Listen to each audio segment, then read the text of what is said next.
Benih ditanam muda 5-7 hari dari kecambah di pesemaian. Cobalah pelajari metode ini, kembalikan subuhnya, sehatkanlah sang. Benih ditanam tunggal, dangkal dengan letak akar horizontal membentuk huruf L.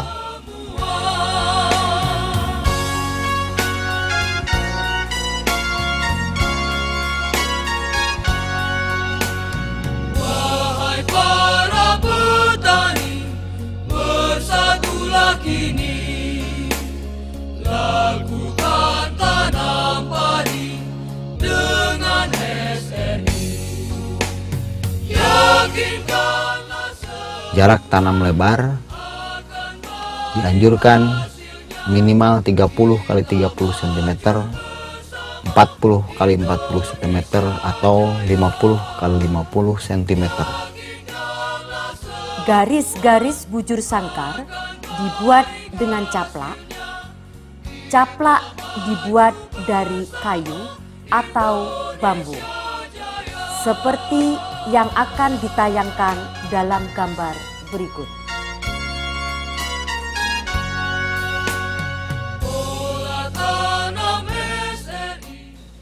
Tanaman tidak digenang, kondisi tanah lembab.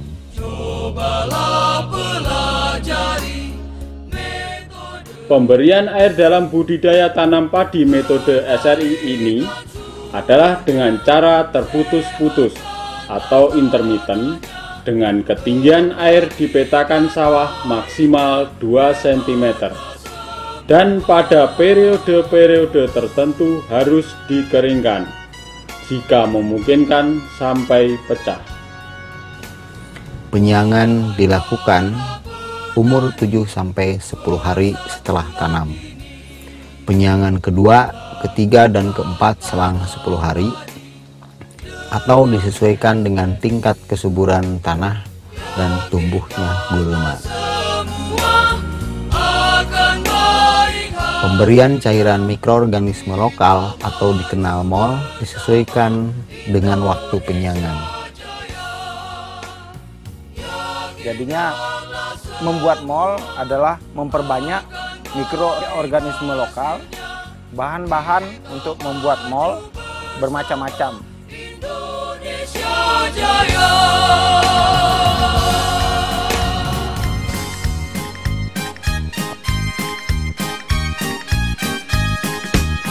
Wahai kawan generasi muda, Maksud pemberian gula agar mempercepat mikroorganisme lokal bisa masuk ke dalam cairan yang kita buat. Selanjutnya kita fermentasi. Untuk fermentasi kita membutuhkan air yang bersih, kemudian botol dan selang. Setelah ditutup rapi seperti ini, kemudian diisolasi lilingnya atau diberi cairan lilin agar udara bebas tidak masuk ke dalam wadah. Kemudian kita simpan selama 15 hari. Selama 15 hari MOL ini akan jadi. Dengan mikroorganisme lokal ini kita dapat pakai untuk mempercepat pembuatan kompos atau mempercepat proses dekomposisi dan juga dapat sebagai pupuk pelengkap cair. Pengendalian hama dengan menggunakan teknik pengendalian hama terpadu yang mengedepankan prinsip ekologis dan dilakukan secara utuh.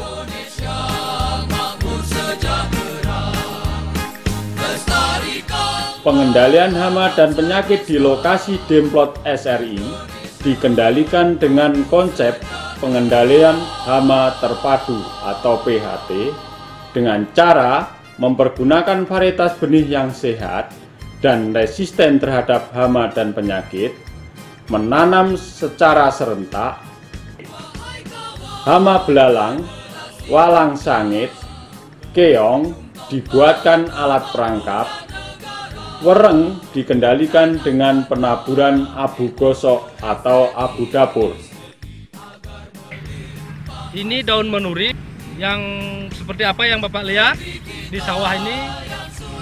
Biasanya kalau kiong, kalau sudah ada daun menuri di pinggir pematang, dia akan makan daun menuri ini dan tidak akan makan daun padi. Nah, kalau di NTT saya tahu petani menyebutkan ini daun kole. Dan terakhir, tidak menggunakan pupuk dan pestisida sintetis atau buatan. Ini adalah salah satu cara pembuatan kompos dengan metode sistemnya lapis ya. Dengan sistem lapis ini artinya setiap bahan setinggi 40 cm, kemudian dikasih mol, kemudian ada bahan hijauan 40 cm dikasih mol, kemudian jerami 40 cm dikasih mol. Nah, ini adalah bahan-bahan yang bisa dibuatkan kompos dari hijauan, dari sisa tanaman, kemudian dari limbah-limbah organik, kotoran hewan, dan abu dapur ya tentunya yang ada di daerah masing-masing. Sebagai kekuatan kita adalah potensi yang tidak tadinya kurang berdaya, sekarang kita kembangkan menjadi bahan-bahan kompos, sehingga kita nanti akan mendapatkan kompos setelah 20-30 hari. Jika para petani sudah melakukan dan belajar tentang SRI, maka para petani bisa mengumpulkan jerami-jerami ini, kemudian dibuatkan kompos, dan mereka manfaatkan sendiri. Tetapi kalau petani yang belum mengalami pembelajaran tentang SRI, jerami-jerami itu pada dibakar, dan pembakaran jerami ini adalah salah satu yang bisa mendegradasi unsur hara, mendegradasi biodiversity, dan sekaligus mencemari lingkungan.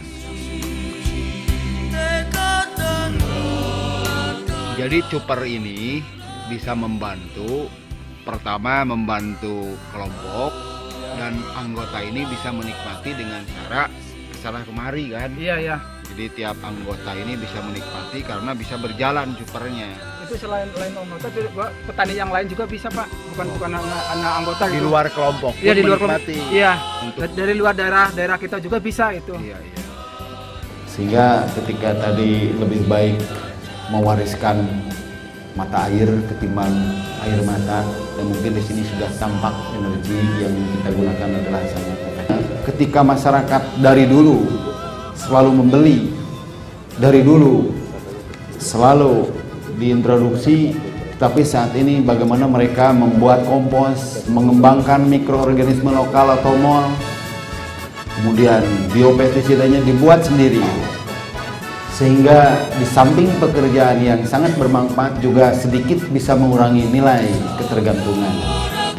Para petani, kembangkan SRI demi generasi penerus nanti yang lebih mandiri. Bangkitlah petani Indonesia, tanam padi metode SRI, olah tanam yang telah teruji dan terbukti meningkatkan produksi. Selamat sukses dengan metode SRI. Hidup SRI. Nah, SRI ini menurut saya dua-duanya terpenuhi karena kita ingin produksinya naik, lingkungannya aman. Dan di samping secara umum metode SRI ini solusi dan juga menciptakan peluang yang baik dalam pembangunan pertanian, untuk Indonesia juga sangat cocok. Karena Allah Subhanahu wa Ta'ala menciptakan alam semesta dengan segala kehidupannya, itu sudah dipikirkan ada satu ekosistem, satu siklus kehidupan yang bisa mengatasi masalah-masalah itu dengan akal pikiran manusia, dengan jiwanya, dengan karakternya, dengan tanggung jawabnya. Saya kira hidup dengan tentram, lingkungan yang bersih, pertanian yang baik, rasa persaudaraan yang kuat, sapa menyapa, bantu membantu adalah kehidupan yang indah, kehidupan yang membawa kebahagiaan. Selamat berjuang para pejuang SRI. Mari kita ubah wajah pertanian kita ke arah yang lebih baik.